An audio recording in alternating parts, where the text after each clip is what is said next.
नमस्कार दोस्तों, स्वागत है एक बार फिर आपका आपके अपने YouTube चैनल जेडी एजुकेशन पर। दोस्तों आज की वीडियो में हम बात करेंगे बुंदेलखंड यूनिवर्सिटी के बीएड फर्स्ट ईयर के third compulsory paper physical education, health and yoga के बारे में। और फिजिकल एजुकेशन का आज का हमारा जो वीडियो है वो फर्स्ट यूनिट का थर्ड लेक्चर है हमारा, और इसमें हम लोग बात करेंगे कि शारीरिक शिक्षा के बारे में गलत धारणाएं। तो लोगों को क्या है कि शारीरिक शिक्षा के बारे में कुछ मिसकंसेप्शन होता है, तो उसी के बारे में आज हम लोग बात करेंगे कि मिसकंसेप्शन अबाउट फिजिकल एजुकेशन। ठीक है, तो अगर आप चैनल पे नए हैं, पहली बार आए हैं, तो हम आपको बता दें कि आपके बुंदेलखंड यूनिवर्सिटी के बीएड फर्स्ट ईयर का जो पेपर है उन सभी पेपर्स की अलग अलग प्लेलिस्ट आपको हमारे चैनल पे मिल जाएगी। और जिस भी सब्जेक्ट का जो भी टॉपिक का वीडियो देखना है आप उस पर जाके देख सकते हैं। धीरे धीरे करके हम सारे सब्जेक्ट्स का वीडियो मतलब आने लगेगा चैनल पे। और अगर आपको PDF चाहिए नोट्स का, तो उसके लिए आप हमारे टेलीग्राम ग्रुप को ज्वाइन कर लेंगे। टेलीग्राम चैनल और टेलीग्राम ग्रुप दोनों का लिंक आपको वीडियो के डिस्क्रिप्शन में मिलेगा। साथ में व्हाट्सअप चैनल भी है, उसका भी लिंक मिलेगा, उसको भी ज्वाइन कर लीजिए। क्योंकि जो भी अपडेट्स वगैरह होती हैं, जो भी इंफॉर्मेशन वगैरह होती है, हम इन जगहों पे शेयर करते हैं, जिससे आपको उन सब सारी चीज़ों के बारे में जानकारी मिलती रहे। तो आप उन जगहों पे जुड़ के ज़रूर जुड़िए हमारे साथ। बहुत सारे बच्चे जुड़े हैं और उसका लाभ उठा रहे हैं, आप भी वहाँ पे ज़रूर जुड़िए। तो चलिए स्टार्ट करते हैं आज का अपना वीडियो लेक्चर। और हम लोग सबसे पहले कॉन्सेप्ट देखेंगे फिजिकल एजुकेशन का, और इसके बाद इसके डेफिनेशन, और फिर आगे हम मिसकंसेप्शन के बारे में बात करेंगे। तो यहाँ पर शारीरिक शिक्षा का वह अभिन्न अंग है जो शारीरिक गतिविधियों के माध्यम से व्यक्ति के संपूर्ण व्यक्तित्व का मतलब होता है कि शारीरिक, मानसिक, सामाजिक और संवेगात्मक, मतलब फिजिकल, मेंटल, सोशल और इमोशनल, ये इन सभी चीज़ों का क्या करती है, विकास करती है।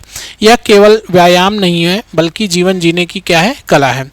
Physical education is an integral part of the total education process that aims at the development of physically, mentally, socially and emotionally fit citizens through the medium of physical activities. It is not just about exercise, it is about the art of living.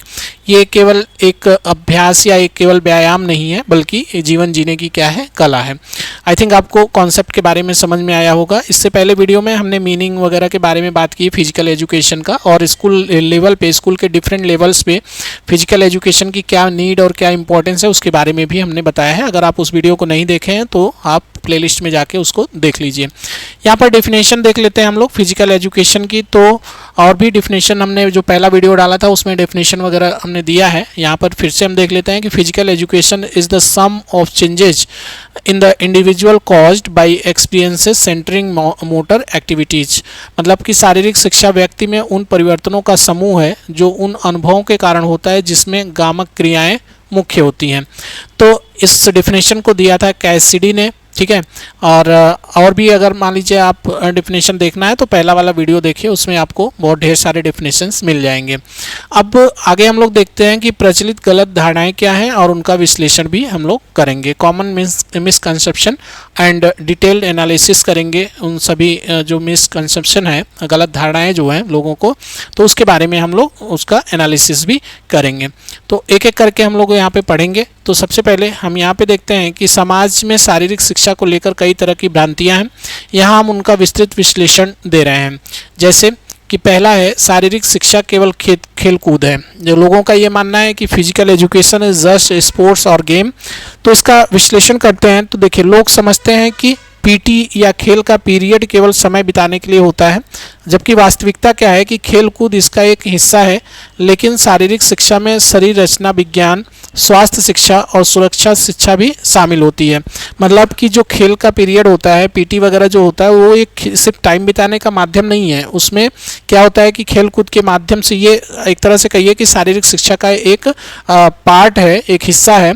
और इसमें क्या होता है कि हम शरीर की जो रचनाएँ हैं, है ना, स्वास्थ्य शिक्षा और सुरक्षा शिक्षा भी इस मतलब खेल कूद के माध्यम से बच्चों को देते हैं। People often equate physical education with just playing games. In reality, it is a scientific field covering anatomy, physiology, health education and kind sociology. तो इस तरह से हमने देखा पहला जो मिसकंसेप्शन है उसके बारे में। दूसरा यहाँ पे है यह केवल शारीरिक विकास तक सीमित है, मतलब limited to physical development only. लोगों को ये लगता है कि जो फिजिकल एजुकेशन है इससे सिर्फ शारीरिक विकास ही होता है और ज़्यादा कुछ नहीं हासिल होता है, जबकि ऐसा नहीं है। यह लोगों का ये मानना होता है कि यहाँ पे हम लोग थोड़ा सा देख लेते हैं इसको कि 1 मिनट, हाँ देखिए, लोगों को ये लगता है ना कि शारीरिक शिक्षा जो होता है इससे केवल मांसपेशियां बनती हैं, ठीक है। मतलब कि शारीरिक शिक्षा अगर हम देते हैं खेल कूद के माध्यम से तो उससे सिर्फ जो मसल्स हैं, जो शरीर की मांसपेशियां हैं, सिर्फ वो मजबूत बनती हैं, जबकि वास्तविकता यह है कि यह संज्ञानात्मक विकास मतलब कॉग्निटिव डेवलपमेंट, अनुशासन और निर्णय लेने की क्षमता भी बढ़ाती है। देखिए, जब बच्चे खेलते हैं ना तो इससे क्या होता है कि उनका जो संज्ञानात्मक विकास होता है, कॉग्निटिव डेवलपमेंट होता है और बच्चे डिसिप्लिन में रहना सीखते हैं और उनको निर्णय लेने में भी काफ़ी हेल्प मिलती है। मतलब उनकी जो निर्णय लेने की क्षमता है उसमें भी क्या होता है, इम्प्रूवमेंट होता है।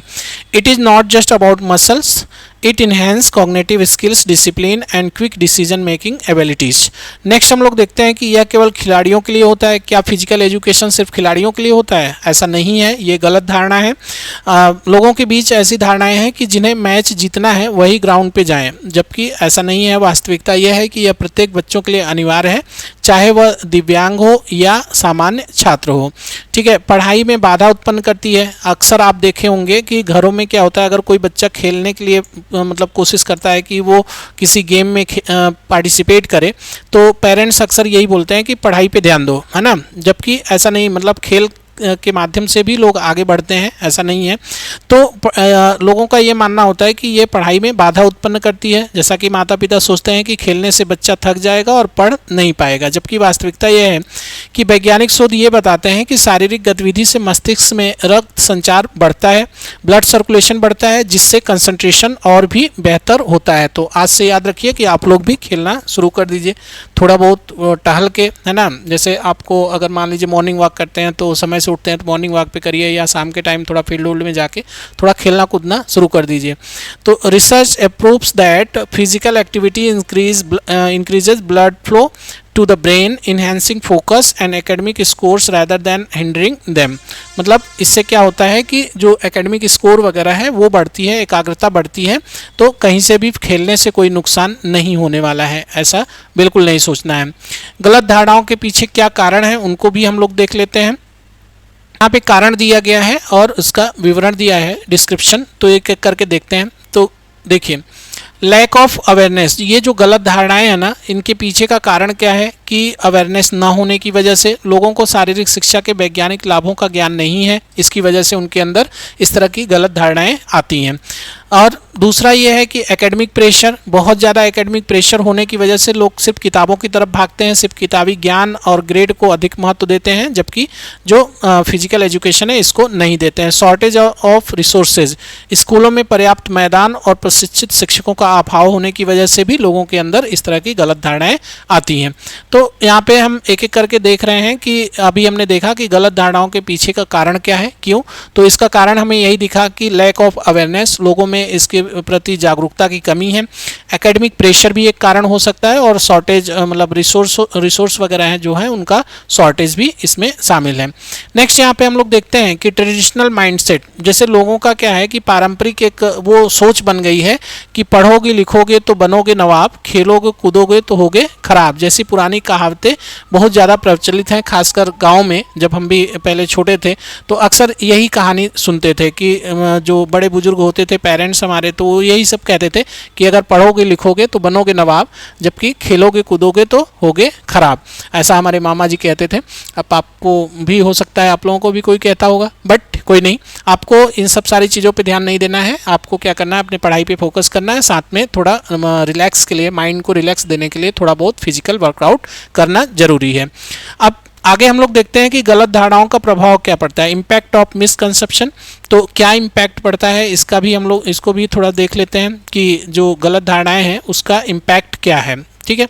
तो देखिए, अगर हम बात करें कि छात्रों पर इसका क्या प्रभाव पड़ता है, तो बच्चों में गतिहीन जीवन शैली के कारण मोटापा और तनाव बढ़ता है। अगर बच्चों में क्या है कि वो शारीरिक कोई भी गतिविधि नहीं कर रहे हैं, तो इसकी वजह से क्या हो सकता है, उनमें उनकी जो जीवन शैली है, अगर वो मतलब एक लाइफस्टाइल जो है वो गतिहीन, मतलब कि किसी अच्छे उसमें मतलब नहीं चल रही है, दिनचर्या उनका अच्छा नहीं है, तो उसके कारण क्या हो सकता है, मोटापा और तनाव बढ़ सकता है। विद्यालय लेवल पे क्या इसका प्रभाव है, तो स्कूल शारीरिक शिक्षा को एक एक्स्ट्रा विषय के रूप में मानते हैं, मुख्य विषय नहीं मानते हैं। तो यहाँ पे सबसे ज़्यादा जो मतलब कमी है वो स्कूलों की है, क्योंकि स्कूल भी के दिमाग में भी ये बात होती है, जो मैनेजमेंट होता है, जो हेड होता है स्कूल का, वो भी इस चीज़ को नहीं समझ पाता कि शारीरिक शिक्षा इंपॉर्टेंट है मतलब स्टूडेंट के लिए।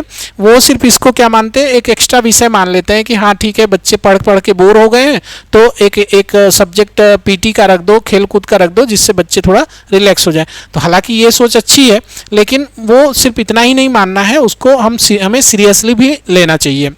समाज पर इसका क्या प्रभाव पड़ता है, तो एक अस्वस्थ समाज का निर्माण होता है। अगर कहीं पे फिजिकल एक्टिविटीज़ नहीं हो रही हैं, खेल कूद या इस तरह की कोई चीज़ें नहीं हो रही हैं, तो उससे क्या होगा कि एक अस्वस्थ समाज का निर्माण होगा, जहां खेलों को करियर के रूप में सम्मान नहीं मिलता।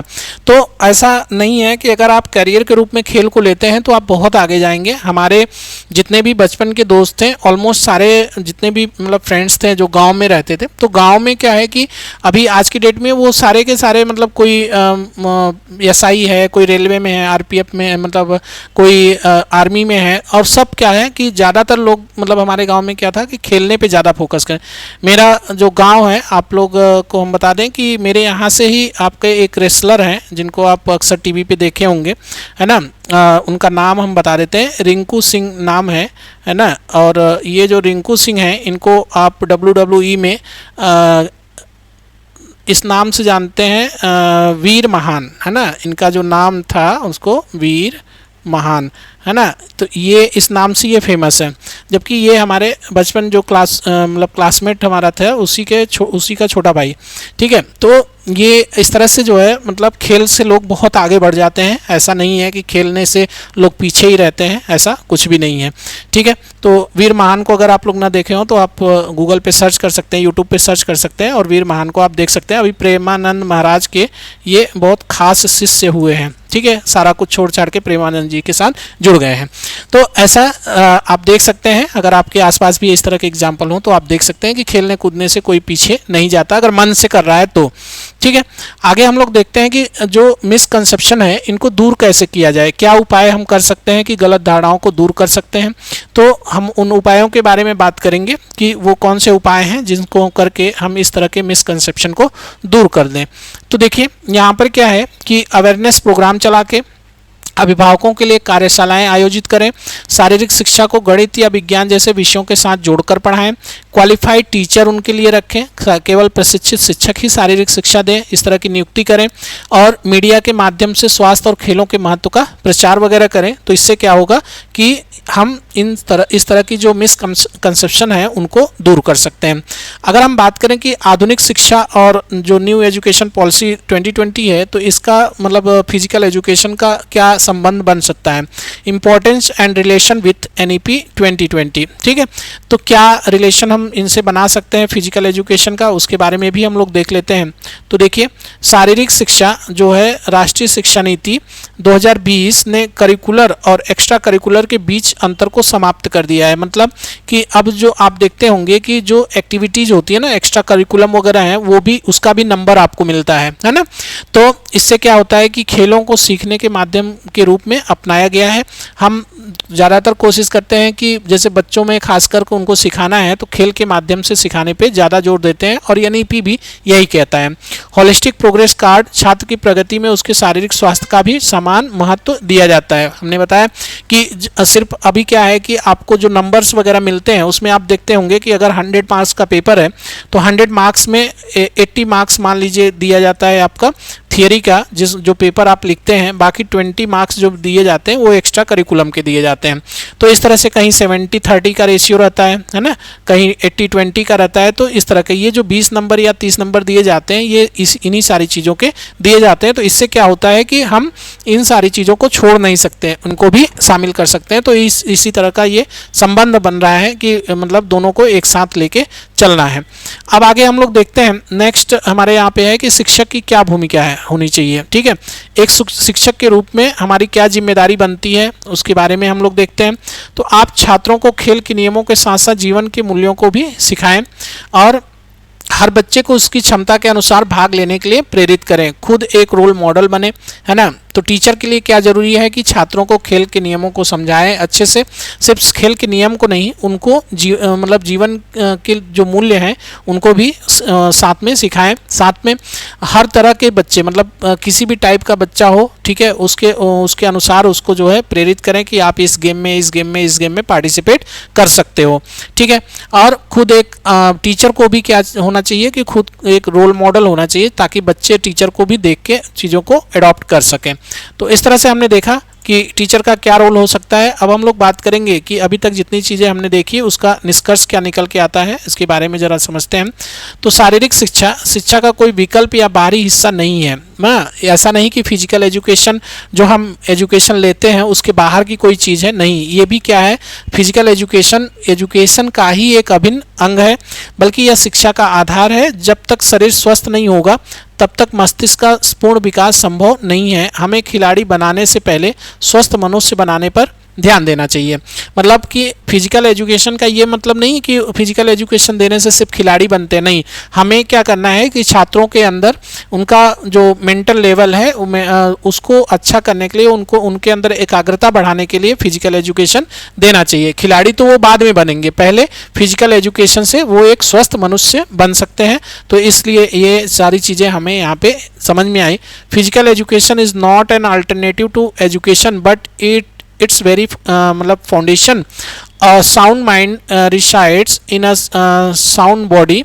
Our goal should be to develop healthy human beings before star athletes. ठीक है, तो वही बात कि स्टार एथलीट्स बनाने से पहले हमें क्या करना है, एक हेल्दी ह्यूमन बनाना चाहिए छात्रों को। तो ऐसा हमने इस जो आज का वीडियो है इससे हमें ये बातें समझ में आई। उम्मीद है कि आपको जानकारी अच्छी लगी होगी। अगर जानकारी अच्छी लगी तो वीडियो को लाइक ज़रूर करिएगा और चैनल को अगर अभी तक सब्सक्राइब नहीं किया है तो चैनल को सब्सक्राइब कर लीजिए, साथ में बेल आइकन को जरूर प्रेस कर दीजिए, क्योंकि कोई भी अपडेट, कोई भी वीडियो हम अपलोड करते हैं उसका नोटिफिकेशन आपको तुरंत मिल जाए, इसलिए बेल आइकन को जरूर प्रेस कर दीजिए। तो चलिए आज के वीडियो में बस यहीं तक, मिलते हैं हम नेक्स्ट वीडियो के साथ। तब तक आप अपना ख्याल रखिए, मन लगा के पढ़ाई करिए। बहुत बहुत धन्यवाद।